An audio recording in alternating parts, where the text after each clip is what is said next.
Who knows why Fabritius painted the Goldfinch at all? A tiny, standalone masterpiece, unique of all its kind. He was young, celebrated. He had important patrons, although unfortunately almost none of the work he did for them survives. From the future of quantum computing to the literary mind of Donna Tartt. The publication of a Tartt novel is a literary event. Her new book, The Goldfinch, was 10 years in the making. It centers around the 1654 painting by Carel Fabritius of the same name. The painting was recently on view at the Frick Collection in New York City. I spoke with Donna Tartt at the museum for an interview which was in part previously aired on CBS This Morning. Here's a portion of that interview. And the journey you want us to go after the explosion at the Met, and Theo is charged with saving the Goldfinch, is what?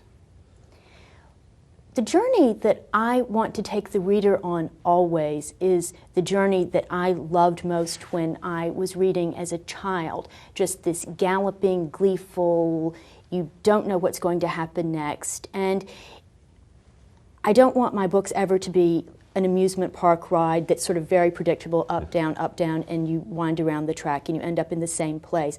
I want the car to jump the track. I want the car to be out in the woods somewhere and you don't know where you are and you are wondering where the amusement park is and you don't know how to get back.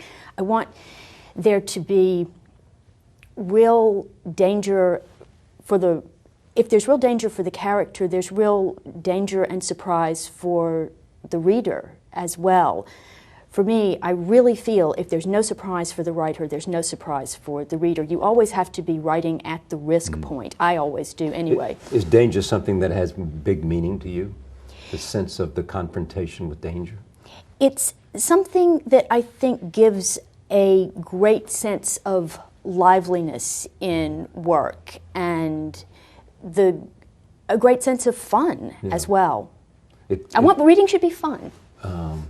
Reading has been essential to your life. It has, and continues to be. I mean, sitting in the library, you read everything you could get your hands on when you were working at the library. I did. I started working at the library when I was 14. And you said Dickens went from outside to inside, so it became part of you. Yes. Well, that's the wonderful thing about books. That's the thing that books can do that no other art form can do. When we read a great book, we do internalize it. It becomes part of us. When we read a great book, we put it down and we're different people. If a great novel will really immeasurably add to our understanding of human character and human nature in a way that's very difficult in real life to have that kind of concentrated experience. You can have it in a novel. You can live many lives by reading books. Every review I've read compares you and this work to Dickens. Dickens was somebody that was inside of you, as you said. Stephen King, and to name a famous writer. Who's another writer whose work I exactly love, right. whose love and have so venerated since I was a child. The best of Dickens here. What is it you think is the connection? What I love about Dickens so much as a writer is there's no technical problem that Dickens doesn't do well. He's amazing at character. He's amazing at suspense.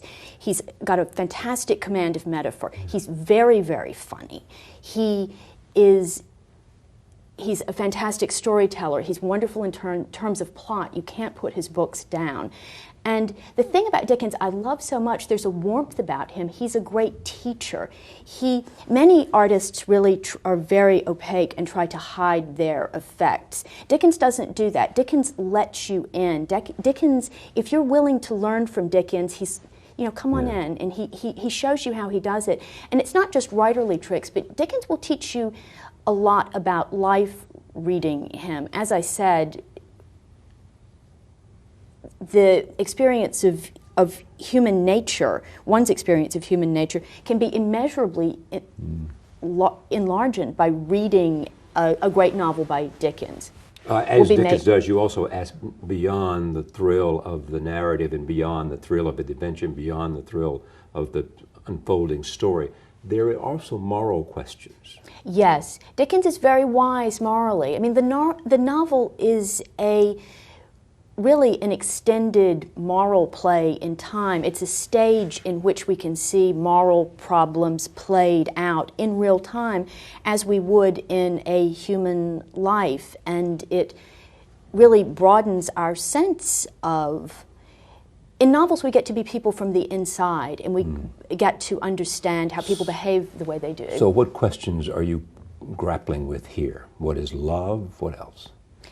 What is love? What is the good life? Yeah. What do you mean by that, the good life? And why is that interesting for you?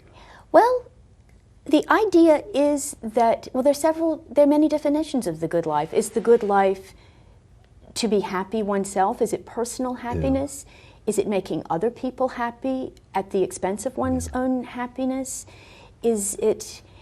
I think they're questions that we all have to ask ourselves repeatedly in life. Is it being dutiful? Is it being a good public citizen? Is it loyalty to family? Is it loyalty to work? What is it? What is it for any of us? We all have to work this out on our own. For me, well, I think the two great salvations, love and work. Those are... You got it. Yeah, that's... If you can get love and work, life will be very good to you. If love and work, then everything else falls into place. I would only add health to that. If you have love and work and good health, life can be yours. Exactly. Have you found both? Yes. When you wrote The Secret History, you were what, 22? How old were you? I started writing it when I was 19, but I didn't publish it until I was 28. 28, okay. So there, 10-year period you were writing that. When it exploded onto the scene, what was that like for you? It was very disorienting because I wasn't expecting it at all. To write something that long in solitude, having... You have to understand, when you're a writer, there's no one coming in at the end of the day saying, wow, that's a great passage you just wrote. Boy, that's wonderful. So I didn't really know how people were going to respond to it, and I was really quite worried. My friends were all in graduate school and were doing things and had jobs, and I'd really been working in solitude on this book for a long time. I don't know if you remember Mr. Dick in David Copperfield. Oh, yes. But he's working on his history, and everyone sort of he's been working on it for many, many years, and everyone talks in sort of hushed tones about it because they don't really believe the history exists. And that was a bit like it was with my family in this book. I think it was all Donna's So you have 3 book. novels, and how many years invested in 3 novels? Well, so it's been 30 years. They've been a decade each. How many books can you write? I guess not many if I keep going at this 5 would be devastatingly good, slow pace. 5 would be good. I'd be happy with 5. Can you become Smooth prolific sailing. and start just... don't you get faster with effort? Well, I've tried to write faster, and I don't really enjoy it. I don't enjoy the process of doing that. I've tried to speed up. I thought, well, I'll try to write... It was a mistake. I thought, well, I'll try to write a book in a year, and I just didn't enjoy it at all. It wasn't fun for me, and no fun for the writer, no fun for the reader. How do you write? In a very confused way. It's when I first began writing a book, it doesn't look like a book. It's all sorts of disorganized notes all over the place. It's very messy. It's what I start out with notes I've taken in tiny notebooks. I write all the time, and some of these things will suggest something larger. And I have to trust in my subconscious that the things are linked, but I don't know how. And how do you find out? You just, at some point you know. If you sit there long enough and that's where the diligence and persistence comes in. Yeah. Who sees the copy first? Who sees the copy? Yeah, who sees who do you show? Do you show it by chapter, by chapter, by chapter when you're writing? Do you have someone that as a first read for you? I do. And it's important to have, particularly with a book that takes this long to write, with the very difficult heavy lifting in the middle of a novel, you do need someone to tell you the rough truth. I mean, sometimes something will not work, and you need someone to... So there's someone who says, Donna... No. It's Just not. Don't don't go there. Don't go there. Or you're It's not there working. yet. Not there yet. Oh, exactly, not there yet. Sometimes that's what it is. You're not there yet. There needs to be a bit more. It's hard. It's hard with anything like that. You can't see it yourself. You always need a second opinion. Even if you're getting dressed sometimes, it's best to ask someone you know. Well, here's what's interesting about you, too, is that to see you and to know about you, I've just met you, but I was excited about meeting you because you have a persona. It's size. It's the way your hair is. It's the color of your complexion. It's the way you dress. It is a sense of, and then to put that to another place, with Mississippi, and this young woman, young girl, so influenced by literature that it infuses her with dreams of what became your reality. That's the wonderful thing about books. They give us dreams that do become art. Well, you're from North Carolina, too. We were talking about this earlier about Southern connections. The bookmobile coming through. Right. And it it's defined my life, the chance that I got in that bookmobile, I'd walk in there as a kid this high, and I would take a book, and that book would transform my aspirations. Yes. For what was outside of the world that I lived in, a town of 100 people, and where I could be and where I could go and how I could find a place to stand.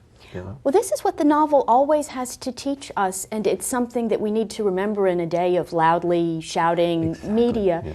It was why novels were so loved in the 19th century, because it was the first time people only went maybe 10 miles from their homes in their entire life. And when the first novels came out, people were overjoyed. Robinson Crusoe, you could be on a desert island. You could be with French nobility. And they just enlarged people's experience in such a profound way. And later with Hemingway, you could be at sea. You could be at sea, and you could be anywhere. You could be in space. But it always is the question of life and the reality of life and the struggle of life. I mean, this is what Vanity Fair said about you. She is on intimate terms with the human struggle to craft some kind of meaning, some kind of beauty, from the brutal inevitability of death. Does that resonate with you? I think that resonates with every artist. I think every artist, every painter that we saw downstairs today in the Frick felt exactly the same way. Meaning I have to create because in the end there is the inevitability of death? Meaning that art is a still point, a small oasis that gives us a respite from death. It's a bit of eternity. It's a quiet breathing space where death doesn't exist. Has the writer's life lived up to your hopes, dreams, expectations? To my wildest dreams. Really? Yes. More, bigger, larger, finer, better, happier. Than you dreamed? Yes. Yeah. And so what does that mean? What is the writer's life that is so satisfying for you? Well, to be able to daydream all day, to be able to, writing a book is one level deeper than reading a book. As much fun as it is to read a book, writing a book is one level deeper than that. So it's really fun. It's hard at times, it's hard going, but when it's good and when it's going well, there's nothing like it. When you look ahead now, I mean, take this character, the journey, you want readers to walk away from this book, The Goldfinch, and feel what? And experience what? And say what? Well, first of all, I want them to have had some of the experience of happiness that I had while I was writing it. I want to, first and foremost, it should be fun. I want it to be a fun adventure, yes. But there are also philosophical questions in this book, big questions, and things that that's something that a novel is actually very good at doing that no other art form is quite as good as doing as the novel, is treating big questions about life, like the ones we were just talking about, in a very kind of light as air way. You don't, in not a dry way. You're infused with a certain way of being and a certain way of seeing things very effortlessly. Exactly right. It's not pedantic, it's not lecturing, it's basically experiencing gets you there. Yes, it's experiential. Back to your personality, here you go. This is The Guardian 20 years ago, about you. I love this, actually. She was a hard-drinking Southerner who lived alone with her cockatiel and her pug. She bought her clothes from Gap Kids, yet she could recite great swaths of poetry and even short stories by heart. T.S. Eliot and Edgar Allan Poe, mostly. She was a Catholic convert, apparently sworn to celibacy, with a taste for repressed Gothic ghost stories. Was that you? People write what they want to write. Yeah. But are you flattered by that, or are you taken back by that? Well, it's always interesting to see... Hard-drinking Southern. Well, it's always interesting to see yourself the way that other people see you. It's interesting... But what is true about this? Go ahead. What is true about this is that you can, recite great swaths of poetry and passages from great literature because they meant something to you and they really buried did. deep inside of you. They did. And when I was a child, I used to copy out things again and again and again, which is how I did memorize things and commit them to... by copying them. By copying them down. And it's wonderful. Even now, if I'm in the doctor's office waiting to see the doctor and I'm bored, I'll recite Sailing to Byzantium to myself. Or recite it to me. That is no country for old men. The young in one another's arms, the birds in the trees, those dying generations at their song. The salmon falls, the mackerel crowded seas. Something, something, commend all summer long, whatever is begotten, born, and dies. Caught in that sensual music, all neglect, monuments of unaging intellect. An aged man is but a paltry thing, a tattered coat upon a stick, unless soul clap its hands and sing, and louder sing for every tatter in its mortal dress. And there is no singing school save studying monuments of its own magnificence, and therefore I have sailed the seas and come to the holy city of Byzantium. My God, that's good. It's good. It's really good.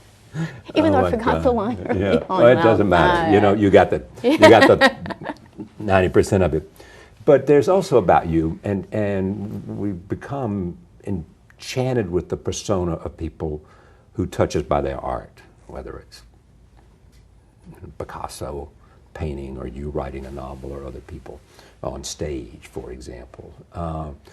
Do you like the mystery about you? That she's this reclusive character who writes these novels and has this amazing ability to bring together in her characters danger, historical reference, all of that. What's important for me as a writer really is solitude. A lot of it's not so much reclusiveness as just a need to be alone when I work. A friend of mine called me a hermit about town, and which is, because I'm not really reclusive at all. It's just that when I am working, I do need to spend a lot of time alone, and it requires a life spent at one's desk is a life alone. And it is not easy. Writing is not easy. No, it's not easy. Nothing worthwhile is easy. What was for this book? Was there a moment in the process of this that made you say, "I've got it. I know"? Was it the opening scene? Was it a character? Was it the painting? I think it was oddly that trip to Las Vegas, which made me see all sorts of things about fate and chance and gambling, and about the movement of money in relation to art, and about dirty money in relation to art, because wherever there's been art, there's always been dirty money around it. It was Las Vegas that made it come together. What do you mean by dirty money? I mean that paintings are sold, traded in all sorts of dodgy, shady ways. You don't know where the money comes from. You don't know what happens to the... Exactly. Yeah. You don't know the provenance. Sometimes you don't ask too many questions. Are you a collector at all? I am not a collector. I wouldn't call myself a collector, but I have some paintings that I like and that I'm very fond of. So when you're on this farm in Virginia, what's the role of Punch? The role of Punch is my constant companion. Punch there at every moment. He is always there, and he always comes and reminds me when it's time to go have lunch. He'll come in and tell me. Or to go out. When it's time to go out. But he does. He comes in very, very... it's comforting to have that presence. Absolutely. And I have a cat, too, Sadie, who spends a lot of time with me. Well, how does Sadie and Punch get along? Sadie is a bit scared of him because she's a lot bigger than he is. Is that right? Yes. She's tough. She's a tough lady. It often happens. The interesting thing you said to me that I've read that you have said, which I didn't quite understand, when you talked about density and speed. You said, I think, that you look for density and speed. What does that mean? Well, with a big book like mine, you're building a really big, heavy article, but you want it to go fast. You want the reader's experience of it to be fast. And you want there to be detail in it. You want to see the quality of the shadows, the paintings on the walls, the tone of people's voice. You want to give the illusion of reality, which is density. So you're packing a lot of information in there, but you want it to go fast at the same time. Yeah. And how do you do that? It's a lot of work. Yeah. When you edit much yourself? Yes. Yeah. Do you get to the end before you and then go back, or do you sort of have to shape and make sure that every chapter is just where you want it to be before you can leave it? It's both, and sometimes a chapter will be just where I want to be before I leave it, and then I'll realize I must go back and change it. But the writer Ann Patchett has a wonderful metaphor for it, which is writing a book is, when you fold egg whites into a souffle. You have your story, but you keep sort of folding more information into it to sort of bring it up to where it needs to be. Sometimes the consistency's not right, and you need to kind of lift it up a bit. It's a very good metaphor for the process. What is it about having protagonists or having teenagers as protagonists? Well, there's a great sense of possibility and fun. They're coming into contact with the world for the first time. They're figuring out themselves. They're figuring out their relationship to the world. And the reader gets to figure that out along with them. Frequently people will ask this question about novelists. If it's a female novelist, they'll say, how did you find the voice for a male protagonist? Here you have a teenager protagonist who happens to be a young boy. Was the voice there at all? Did you have to search for it, or did the voice was it? Actually always there for me, right from the beginning. I was actually a mimic when I was a child. I had a real gift for mimicking my teachers, which was much admired in school. That's a good gift to have as a child. By fellow students or by the teacher? Not by the teacher, not by the teacher, but by other students. And I am able to pick up other people's voices very easily, and it's a skill that stood me in good stead as a writer. I've often believed that was an indication of superior intelligence myself. I do. Really? I really do. I mean, and it's like perfect pitch, or it's like, the capacity to hear well. This is I think about 800 pages. How much is it? It's about 800 pages. It's about 800 pages. Is that a normal length for you? It is about, yes. Yeah. I seem to write it this length. It takes you about 800 pages to tell a story. There's several stories. This is really this is the story of an entire life, and it's told in 3 parts. So you're going on a 10 years journey here. When you were at Bennington, you knew there was nothing you could possibly do in life but write. Actually, for a while, I wanted to be a painter. Ah, this comes full circle, doesn't it? I know. For a while, I wanted to be a painter, but I wasn't good enough. I also wanted to be a classical scholar, but I wasn't good enough at that either. So it's good I was able to write. That was. Oh, you actually thought of being a classical scholar, and yeah. But I don't want to think of writing as a second choice for you. It wasn't a second choice. In other words, writing was where you belonged. You just had to get there. It was where I belonged, and I had to get there, exactly. I didn't really discover myself as a writer until I started writing a novel, because writing short stories wasn't quite right for me, and I knew it wasn't. 800 pages was your length. I know, exactly. Once I started writing a novel, I thought, yeah. This is it. This is my form. This is what I do. After the explosion at the Met, and Theo is charged with saving the Goldfinch, is what?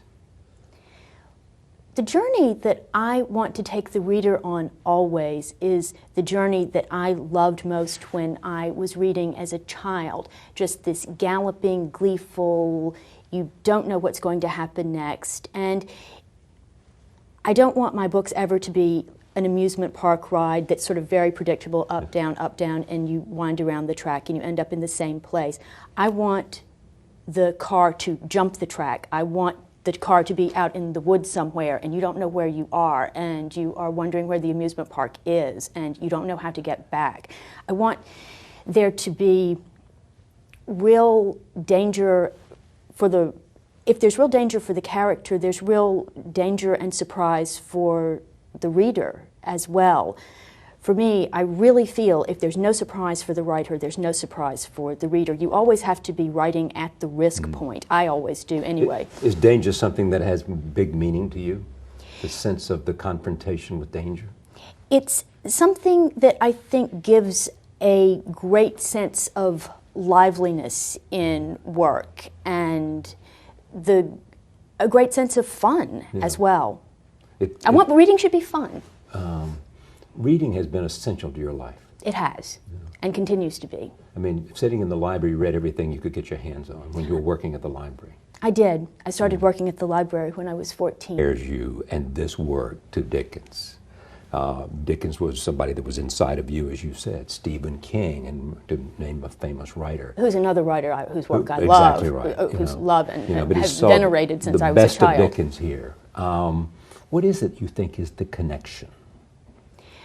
What I love about Dickens so much as a writer is there's no technical problem that Dickens doesn't do well. He's amazing at character. He's amazing at suspense. He's got a fantastic command of metaphor. He's very, very funny. He's a fantastic storyteller. He's wonderful in terms of plot. You can't put his books down. And the thing about Dickens I love so much, who knows why Fabritius painted the Goldfinch at all? A tiny, standalone masterpiece, unique of all its kind. He was young, celebrated. He had important patrons, although unfortunately almost none of the work he did for them survives. From the future of quantum computing to the literary mind of Donna Tartt. The publication of a Tartt novel is a literary event. Her new book, The Goldfinch, was 10 years in the making. It centers around the 1654 painting by Carel Fabritius of the same name. The painting was recently on view at the Frick Collection in New York City. I spoke with Donna Tartt at the museum for an interview which was in part previously aired on CBS This Morning. Here's a portion of that interview. And the journey you want us to go, and you said Dickens went from outside to inside, so it became part of you. Yes. Well, that's the wonderful thing about books. That's the thing that books can do that no other art form can do. When we read a great book, we do internalize it. It becomes part of us. When we read a great book, we put it down and we're different people. If a great novel will really immeasurably add to our understanding of human character and human nature in a way that's very difficult in real life to have that kind of concentrated experience. You can have it in a novel. You can live many lives by reading books. Every review I've read compares